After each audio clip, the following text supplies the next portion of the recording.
자, 오늘 우리가 함께 파헤쳐볼 주제는 바로 엘버트 테일러 블레드소의 신정론입니다. 신정론, 말이 좀 어렵죠? 쉽게 말해서 신은 선하고 정의롭다는데 왜 세상엔 악이 존재할까? 이 질문에 답하려는 시도라고 보시면 돼요. 이게 무려 19세기에 나온 저작인데 철학의 가장 오래되고 까다로운 질문 중 하나에 정면으로 도전장을 던진 겁니다. 자, 바로 이 질문입니다.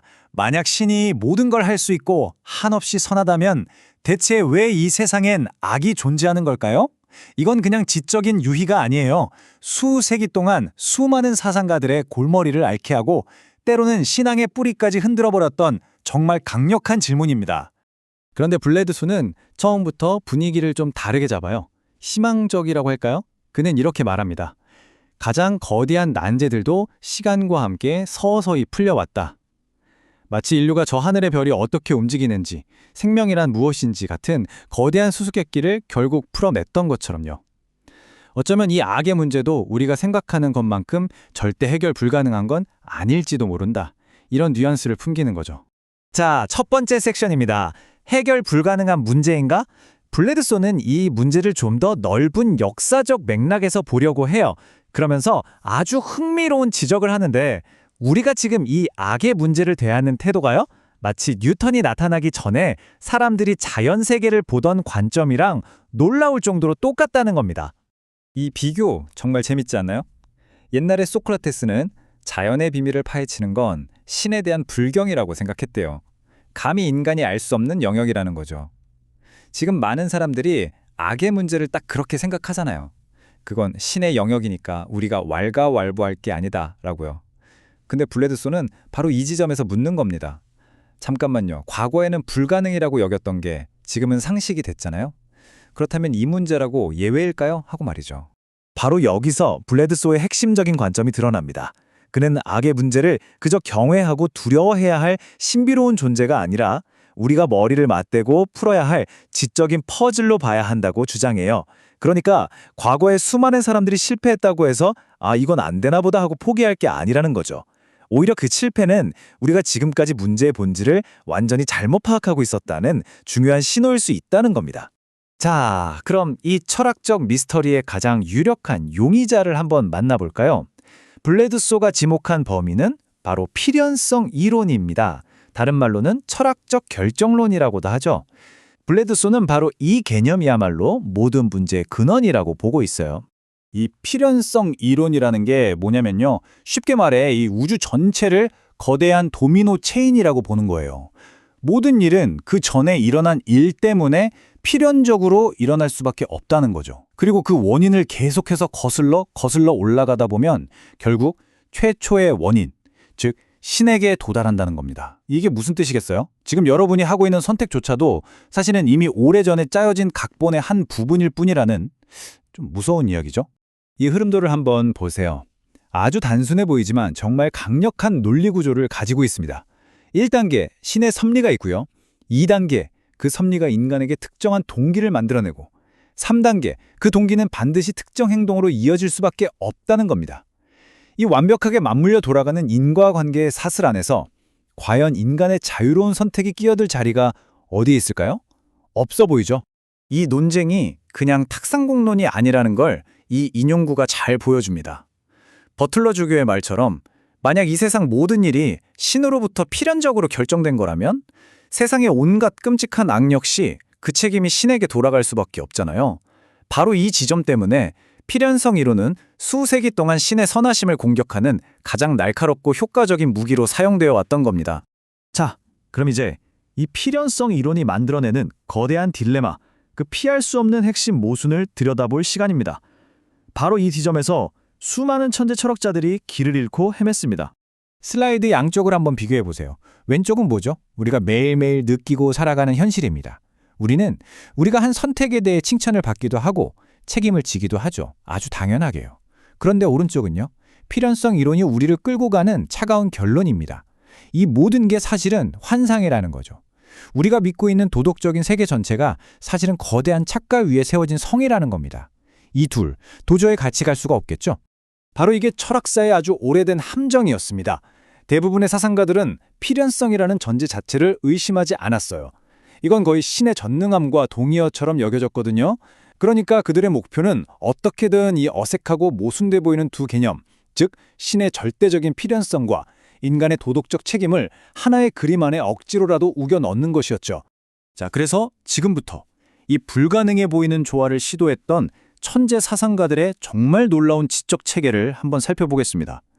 이 모순을 어떻게든 해결해 보려고 정말 기발하고 때로는 기묘하게까지 한 방법들을 고안해냈거든요.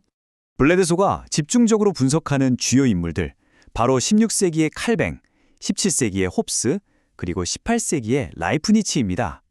이들의 시름을 따라가다 보면 이 문제가 얼마나 오랫동안 서양 철학의 심장부에 있었는지를 알 수 있죠. 자, 그럼 가장 먼저 칼뱅의 해결책부터 한번 들여다볼까요? 칼뱅은 아주 교묘한 구분을 시도합니다. 강제와 필연성을 나누는 건데요. 첫 번째, 강제는 말 그대로 누가 머리에 총을 겨누고 억지로 시키는 거예요. 외부에서 가해지는 압력이죠. 이런 경우에는 당연히 책임이 없다고 봤어요. 그런데 두 번째, 필연성은 다르다는 겁니다. 이건 내 안에서 일어나는 일이라는 거예요. 비록 내 의지 자체가 신에 의해 이미 결정된 것이라 하더라도 어쨌든 내 스스로 원해서 하는 행동이기 때문에 이건 자발적인 거고 따라서 책임도 져야 한다는 논리입니다. 근데 정말 재밌는 건 칼뱅 자신도 이 설명이 뭔가 좀 찝찝했다는 걸 알았던 것 같아요. 블레드소가 인용한 이 문장을 보면요. 칼뱅이 이런 종류의 자유, 그러니까 단지 외부의 강요만 없는 자유가 얼마나 초라한 것인지를 스스로 비꾸고 있어요. 그깟 작은 것에 자유라는 거창한 이름을 붙여서 뭐하냐? 참 터무니없는 자유로다 하고 말이죠. 다음 주자는 토머스 홉스입니다. 홉스는 이 문제를 훨씬 더 단순하게 만들어버립니다. 그에게 자유란 그냥 내 행동을 가로막는 외부 장애물이 없는 상태, 그게 다예요. 저기 강물이 강둑에 막히지 않고 졸졸 흐르면 그게 자유로운 것처럼 인간도 누가 몸을 묶어놓거나 가두지 않으면 자유롭다는 겁니다. 당신의 의지가 어디서 왔는지, 왜 그런 생각을 하게 됐는지는 전혀 중요하지 않게 되는 거죠. 그리고 라이프니츠의 이 비유는요, 필연성 이론의 입장을 아마 가장 강력하고 또 소름 돋게 보여주는 예일 겁니다. 우리가 느끼는 이 자유롭다는 느낌이 사실은 완벽한 환상일 수 있다는 거죠. 우리는 마치 자석바늘과 같다는 거예요. 자석바늘은 스스로의 자유로운 선택으로 북쪽을 향한다고 굳게 믿고 있겠죠? 하지만 사실은 눈에 보이지도 않는 거대한 자기력이 자기를 이끌고 있다는 사실을 전혀 인지하지 못하는 것처럼 우리도 그럴 수 있다는 겁니다. 어떠세요? 정말 무서운 비유 아닌가요? 자, 이렇게 수세기 동안 수많은 천재들이 머리를 싸매고 씨름한 끝에 블레드소가 마침내 그가 발견한 계시, 이 문제의 유일한 탈출구를 제시합니다. 그런데 그가 가는 길은 이전의 모든 철학자들과는 완전히 180도 다른 길이었습니다. 바로 여기서 극적인 반전이 일어납니다. 블레드소는 이렇게 말해요. 칼뱅, 홉스, 라이프니츠 같은 천재들의 논리에 결함이 있었던 게 아니라고요. 그들의 해결책 자체는 굉장히 기발하고 논리적이었다는 겁니다. 아니 그럼 도대체 뭐가 문제였을까요? 그들은 애초에 근본적으로 잘못된 질문에 답하려고 평생을 허비하고 있었다는 겁니다. 이게 바로 핵심입니다. 그 모든 오류는 필연성이라는 전제, 그 자체에 있었다는 거죠. 문제는 필연성과 자유를 어떻게 조화시키느냐가 아니었어요. 문제는 필연성이라는 아이디어, 그 자체가 처음부터 잘못됐다는 겁니다. 블레드소의 주장을 비유하자면 우리는 지금까지 엉뚱한 용의자를 법정에 세워놓고 이 사람이 범인이 아닌 이유를 어떻게든 만들어내려고 애쓰고 있었다는 거죠. 블레드소는 자신의 논지를 이 한 문장으로 아주 명확하게 선언합니다. 회의론자의 주장을 물리치고 인간 자유의지의 빛을 되찾는 유일한 방법은 바로 저필연성이라는 교리를 완전히 해체하고 반박하는 것이다 라고요. 조화를 시도하는 게 아니라 아예 제거해야 한다는 겁니다. 이것이 바로 그가 제시하는 아주 급진적이면서도 어떻게 보면 지극히 명쾌한 해법인 거죠. 자, 오늘 우리가 함께 따라온 이야기의 흐름을 이 슬라이드를 보면서 한번 정리해 보겠습니다. 첫째, 우리는 악의 문제라는 거대한 난제에서 출발했죠. 둘째, 그에 대한 가장 지배적인 해답이었던 필연성 이론에 대해 알아봤습니다. 셋째, 수많은 천재들이 이 필연성과 인간의 책임을 어떻게든 조화시키려다가 어떻게 좌절했는지 그 과정을 지켜봤고요.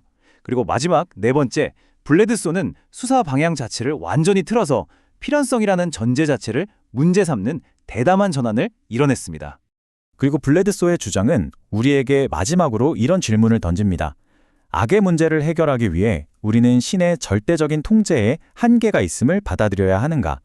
만약 악의 존재를 설명하기 위해서 인간의 진정한 자유의지가 꼭 필요하다면 그건 어쩌면 신이 이 세상의 모든 일을 100% 완벽하게 통제하지는 않는다는 뜻일까요? 어쩌면 악의 문제를 푸는 열쇠는 신의 전능함에 대한 우리의 이해를 조금 바꾸는 데 있는지도 모르겠습니다. 여러분은 어떻게 생각하시나요?